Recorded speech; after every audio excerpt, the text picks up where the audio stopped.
Hello, everybody. Welcome to Gotta Be Handmade. I'm Linda. I'm the YouTube personality behind the Gotta Be Handmade channel, and I bring attention to handmade artists through my social media platforms. I'm so excited to talk with this gentleman this morning. His name is Wes. Hi, Wes. How you doing, Linda? I'm fine. I'm excited to talk with you. As I told you earlier, I love your work. Thank you. Now, you are a watercolor artist. That's correct. How did you get started? Well, I guess at around 1980, I discovered a book in the community college library by a fellow named Edgar A. Whitney. And I'd always dabbled with art and drawing, but I had never really taken a close look at watercolor and how expressive it was and how beautiful it was in terms of how it mixes and grades together on the paper and sort of does its own thing. So watercolor as a medium is quite a bit different in that I view it as a partnership with the medium and the paint and the water and the paper.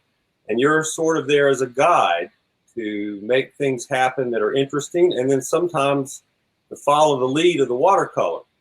And then other times the watercolor may adapt to your direction, but not always. There's a lot of happy, kind of exciting surprises with painting with watercolor. Okay. You know, that's prevalent in your work. Yeah. I try to paint. I'm not an artist. Right. But behind me, this is acrylic paint, and it doesn't flow. Exactly. But your work, I understand what you're saying, because the colors flow. It's not something that's static is a good word. And it's not something that you can always duplicate. Correct. It seems unexpected. You can almost never duplicate it, in fact. Okay. Yeah, and one of the differences that signifies my work is I typically paint on damp paper. So as opposed to acrylic or oil, where the surface is, as we said, static, not moving and consistent, you apply paint on top of that surface, and it stays for the most part. The watercolor surface, the paper surface being damp, and then the pigment you introduce is constantly moving and changing. So the ground is moving under your feet, which creates a lot of the unique effects and blending effects of watercolor, which give it the great transparency and luminosity of color. So a lot of the color is bouncing through from the reflected light off the white paper, which makes it more like a stained glass type approach. Yes. Oh, it is magnificent. I just love it. Thank you. Now, I noticed that a lot of your paintings are of landscape. Correct. Is that from the area where you live, or do you travel? I love mountains and love all kinds of outdoor activities, hiking and fly fishing. And I used to be a rock climber in my early years. So many of my early years were spent in the outdoors, directly connected with nature in some form. And I took hundreds and thousands of photographs, and I still work from those photographs. So I paint a lot of local and regional mountain landscapes in the Appalachian Mountains here in the Southeast. A lot of well-known mountain profiles like Mount Mitchell, Grandfather Mountain, Blowing Rock, Table Rock, and Hawksbill. Those are all very distinctive mountain formations that I've enjoyed painting landscapes over the years. And then I started out actually painting game fish, trout, as a fly fisherman, and growing up as a fisherman. I love the colors and the light reflecting on the colors in fish, and beautiful fish like rainbow trout and brook trout. So that's actually how I got started painting with watercolor, was painting fish. You can actually see one in the back. There's one of my early ones in the background from the early 1990s in my studio here. Yes, I was getting ready to say that. I was showing your rainbow trout. Right. My husband, And he said it looks real. Yeah, we have to get him one. We have to get him a rainbow trout. Yes. My husband asked me, does he fish? It looks so real. Yes. A fish and observing fish. And the color of the natural rainbow trout and the brook trout, especially when they're in spawning season, are absolutely brilliant with reds and oranges and blues. And then you go up to the Arctic area and you got salmon that are this brilliant red color. So I love the colors of fish. Yes. Now, I'm familiar with the rainbow trout. What other trout was that you said? Native brook trout, which are beautiful species of trout that have a lot of olive greens and then bright scarlet underbellies when they're in breeding season. Okay. Yeah, they're a regular palette of color. Oh, your fish are wonderful. I just love them. And I showed it to my husband. My husband is a fisherman. Right. Mm-hmm. Right. I've actually got this is a inkjet print. I don't know if you can see the colors and what the lighting is going to do here. Yes. That's a sunfish that's done in watercolor with an abstracted background. And so you can see that there's a lot of brilliant colors in the fish there. I produced my own inkjet prints. And that particular, like I said, that particular inkjet print is done from an original watercolor. Okay. That the background is started completely abstract with pouring very dense pigment on the surface of the paper and then letting it flow and move over the surface area. And then the actual painting of the fish is lifted out with a damp brush. It's kind of a form of negative painting. So just like that flower in your photograph there, if the flower were the fish, I would have lifted the color off to create the fish out of that abstract dark background. Yes. That's a technique that's called saturated wet technique with watercolor.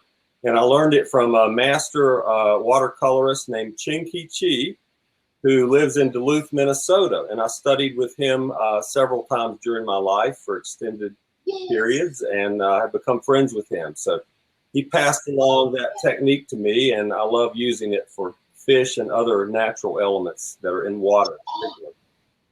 It is beautiful. Absolutely beautiful. Absolutely beautiful. Thank you. I just love it. Now, that print that you showed me, how much does it cost? That print is what's called a Giclée inkjet print, and I have my own print company called Bear Trail Art, and it is that print's priced around $250.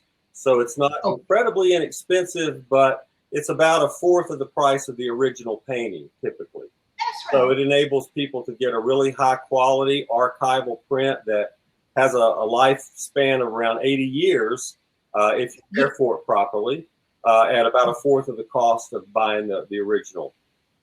Yes. Oh, it's wonderful. Thank you. Now, Wes, where can we purchase your things? Do you have a website? Yes, I have a comprehensive website. As you know, many artists wear a lot of different hats, and we do a lot of different things. So I teach workshops, usually 4 or 5 times a year. I have either a 2-day, 3-day, or week-long workshop at various places around the country.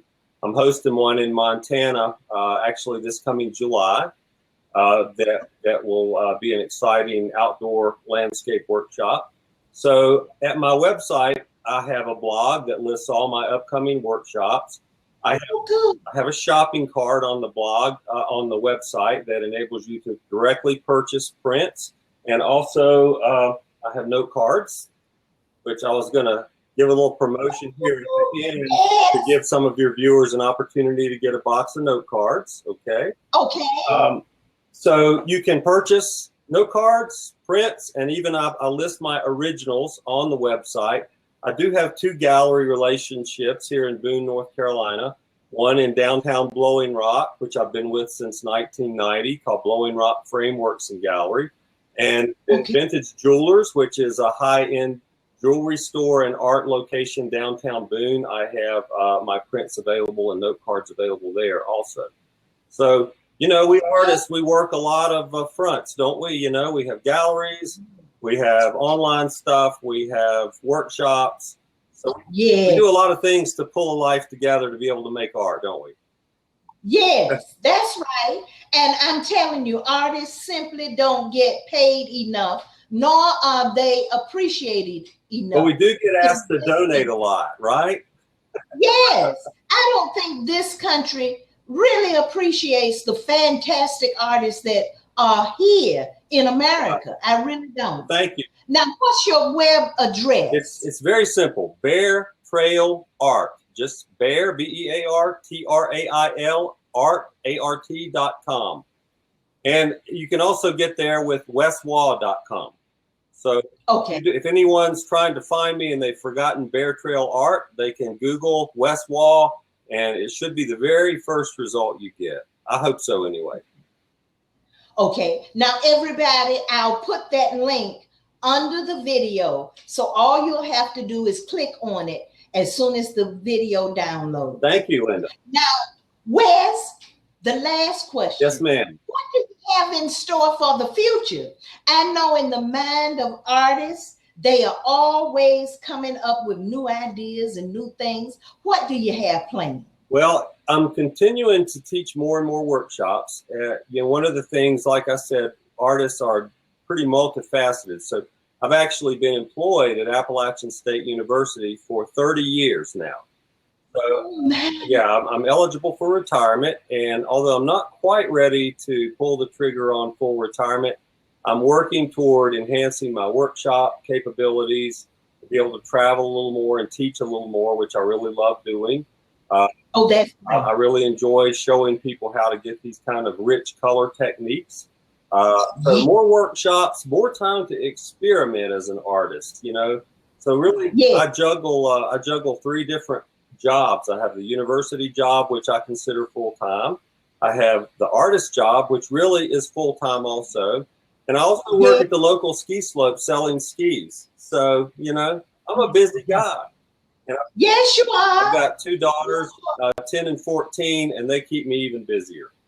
That's it.